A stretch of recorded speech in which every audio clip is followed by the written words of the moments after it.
السلام عليكم ورحمة الله وبركاته وخادمك نولها انتو إلهي رالي كيهي waxaan la hadlayaa dadka afka Soomaali ku hadla dhamaan waan salaamayaa waa maskiinkii Maxamed Cali waxaan idinka dalban oo jeclahay biidnillaahi kariim mawduucan dhibic dhaqaale ama jaamacadan cagaaran kuliyada dhaandaba gaale naasooyo waa imisa dhibic indhiso arintan hala yaabina waxa fasili doona insha Allah roobka daa raxmada roobka daa dhibicda raxmada rayskeeda DNA-giisa ayaa fasili doona hadda waxaad qaadataan kaliya dhaqaale dhaqaalahaas oo ah in magaalo kasta oo Soomaaliyeed aan ku tijaabino barnaamijkan 3,000 oo 3 meelood ah oo min 3,000 ah oo lagaga baxayo gaajada qurmoonka uskaga iyo khiyaanada yaynu awoodi karnaa biidnillaahi kariim waxaan doonayaa in dawladdan barakaysan Soomaaliyada dhalatay ilaahayna ha inoo barakeeyeen inaan iska rab taagno waxaan doonayaa in aan barnaamijkan gaarsiiyo adduunka laakiin aan ka bilaabo luuqadayda iyo raximkayga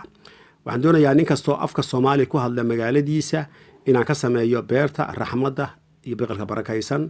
ha loo gudbiyo dawladda ha loo gudbiyo madaxweynaha ra'iisul baarlamanka wasiirada wasaaradaha muwaadiniinta intaasoo dhan loo gudbiyo waxaan doonaynaa insha Allah inaan bilowno biqil degdeg ah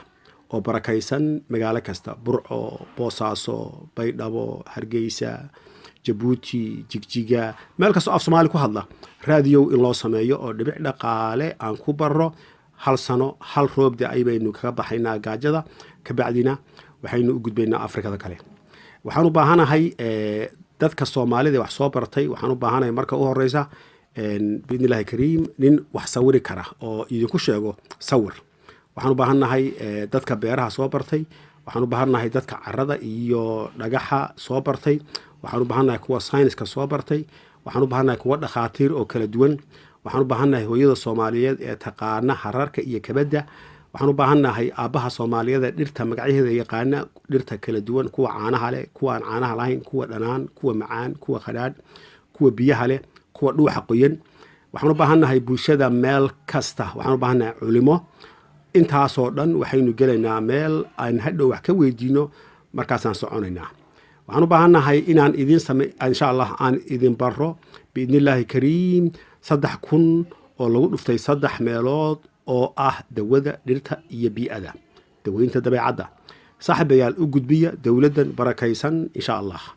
okay ka bacdina waxaan u soo gudbinaynaa Afrika ama Horn Africa caalamka dhibic dhaqaale insha Allah Soomaali kastoo u gudbi dawladdan ama shakhsi kastoo Soomaali oo mas'uul ah